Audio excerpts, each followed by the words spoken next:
Boleh tak kita baca surah Al-Ikhlas pada 2 rakaat sembahyang kita? Rakaat pertama, Bismillahirrahmanirrahim, Qul huwallahu ahad. Sampai habislah. Rakaat kedua pula, Qul huwallahu ahad. Sama baca. Warna gitu. Boleh, tak ada masalah. Satu hari orang kampung mari jumpa Nabi.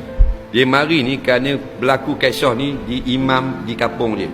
Tu imam kampung dia ni setiap surah Qul huwallahu ahad.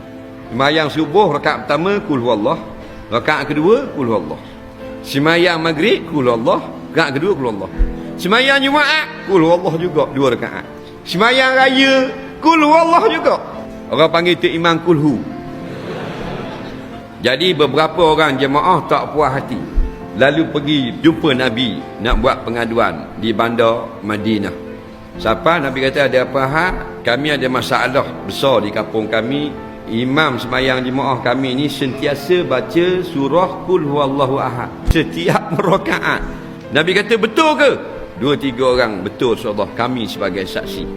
Kalau betul, maka kamu baliklah beritahu pada imam itu surah Qul huwallahu ahad akan pimpin dia ke dalam syurga nanti. Balik bodoh ramai-ramai. Kau peling. Nabi marah tak? Tak ada. Nabi kata pergi pesan ketua imam, surah tu akan pimpin dia masuk syurga nanti.